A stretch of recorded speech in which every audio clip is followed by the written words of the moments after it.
Hello, welcome back. Now let's talk about dopamine detoxing, the final topic of this video. Uh, with the end of this video, I want to leave you with a long term thing to continue doing that will benefit you throughout your life. Basically, the goal of this dopamine detox is for it to last all your life. In case you don't know what a dopamine detox is, uh, I'll start by defining what dopamine is. So, dopamine is basically a type of neurotransmitter and hormone. It plays a very important part in a lot of things, a lot of general body things like movement, memory. But the thing we're going to focus on right now is the role it plays in pleasurable reward and motivation. So, basically, whenever you look at something you enjoy, something that makes you happy, you get a burst of dopamine. That's what makes you feel that happiness. That's what makes you feel that little adrenaline rush. For example, if you're scrolling through YouTube and you look at a video that you find funny, you start laughing. And that is basically dopamine hitting you. Dopamine causes you to feel something in your body, feel something pleasurable in your body that leads to laughing. But the problem with this is that we've been exposed to so much dopamine due to social media and stuff that it's become invaluable. It's not valuable anymore, is what I mean. So usually just small things like walking out in the nature, spending time with family or friends, going outside is supposed to give you dopamine. But now because we stay locked in our rooms all day relying on technology to give us dopamine, using video games, social media, things like that to get dopamine. All of those other things suddenly don't give us that dopamine. In fact, a lot of us suddenly despise doing it. That is very bad because having high levels of dopamine so easily at our fingertips can easily lead to a lot of things like ADHD, binge eating, addiction, and a lot of things. But the main thing we're going to focus on is addiction. So, you get dopamine from social media, so you crave that dopamine that you get from it, and you continue looking at it. And I've already explained the downsides and how social media is affecting you negatively. But this basically stands true for any negative thing you could get addicted to. You eat junk food, it gives you dopamine, you crave that dopamine, you go back to that junk food. And while this does lead to a lot of addiction, the most harmful thing I think it does is that it makes things that are supposed to give you dopamine and make you think that those things are valuable suddenly don't feel valuable anymore. Because of which, it is important to do a dopamine detox, not only to stop these addictions and to get off them, but to make those things feel nice again, to make the small things feel valuable again, to make the small things make you happy again. So basically, the goal of this dopamine detox is to stop using things that give you such short bursts of dopamine such easily. You need to work for your dopamine so you feel fulfilled and happy that you did it. And because you haven't experienced that dopamine in a while, it will also have a whole lot of value. So that's basically the goal of this.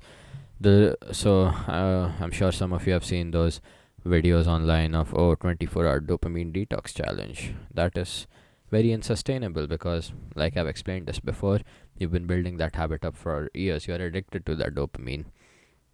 You can't get off it just by staying off it for 24 hours. So the rules you set need to be way more flexible than just for 24 hours. This is a long-term dopamine detox that is aimed at helping you throughout your whole life. And the main goal of this dopamine detox is to take away instant gratification activities that you do that give you happiness instantly, like scrolling social media. So, scrolling social media is an example for basically anything negative. So, scrolling social media, binge eating, playing video games, things that give you instant gratification that you may regret later. You need to cut off those things and you need to replace them with delayed gratification activities that will make your future self feel proud of you, like going to the gym, reading books, studying, things like that. So the goal is to slowly take out those instant gratification activities one by one, replace them with delayed gratification activities. The way you do this is not by setting a limiter on your app that stops you from using those apps. You will eventually go back to it because you'll crave it a lot. The way you do it is slowly decrease the use. So how I recommend doing it is what worked for me. How I recommend it is before you go to bed, perform instant gratification activities for 2 hours. And that is really not a lot of time compared to how much time you spend doing these instant gratifications during the day. So do 2 hours of instant gratification activities because you are addicted to them. The activities I would suggest are playing video games or watching a series, watching Netflix, things like that, because these are the the least harmful instant gratification activities. They're still harmful, but they are less harmful compared to other things such as a porn addiction or something like that. So start with 2 hours or less of instant gratification activities at the night before you go to bed, or you will quit. And you need to follow this advice. You cannot think that, oh no, I don't need to do that, I can stop it. That is your ego speaking. You're addicted to it. You can't stop that easily. So start with 2 hours or less of instant gratification at night. Now you slowly have to decrease this over time. So 1 week you do 2 hours, then reduce that to 1.5, 1 hour, and so on until you're not using it anymore.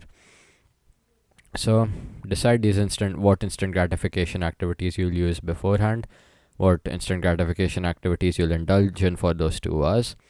And yeah, again, like I said, I would recommend something like YouTube, Netflix, TV, or video games, and reduce the time you spend on them as the weeks keep coming. And you need to replace these with delayed gratification activities such as exercise, meditation, journaling, reading, studying, starting a business, learning a skill, adventuring, and so much more that you could do. Things like music that give you a boost in dopamine are acceptable when they are coupled with a delayed gratification activity. So if you're listening to music while exercising or studying, then music is acceptable. That being said, of course, if music is one of your passions and it's you working towards your goal and it's a delayed gratification activity for you, then also it is okay.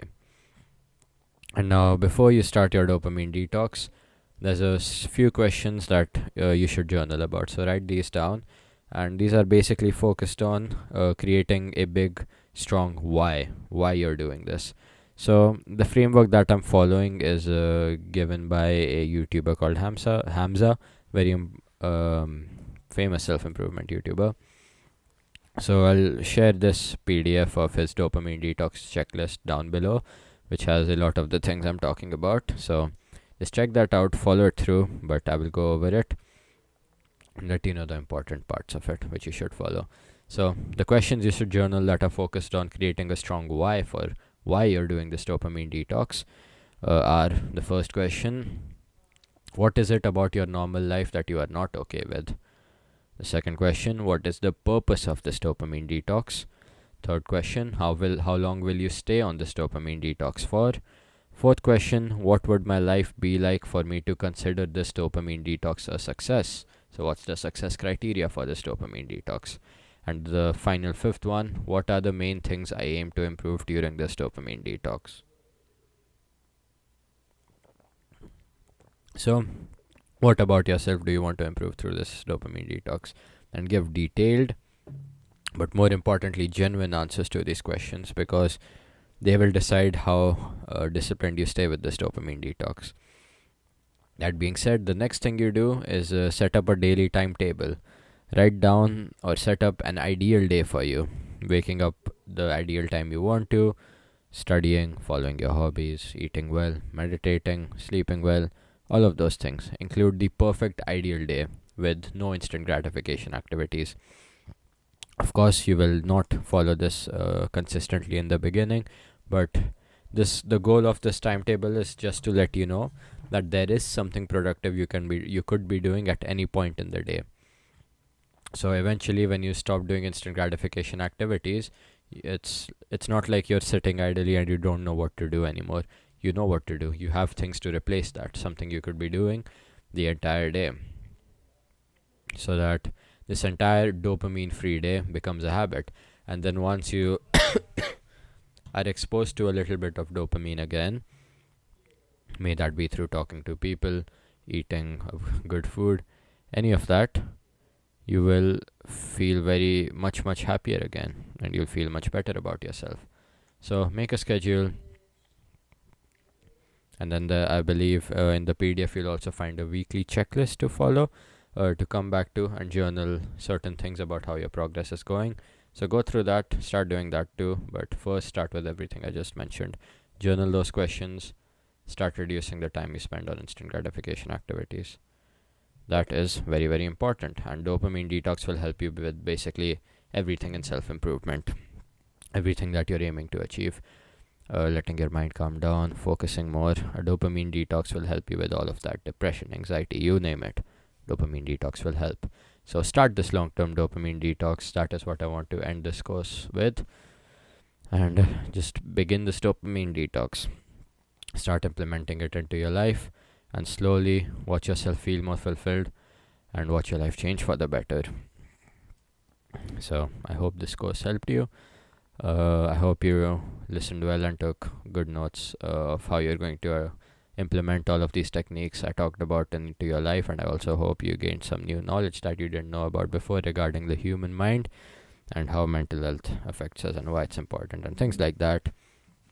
But I will continue to play my part in inspiring more people to start self-improvement and improving themselves. I will do whatever I can to do so, because it really is a big problem. But start implementing these techniques slowly but surely, and watch your life change for the better. Thank you very much for watching, and goodbye.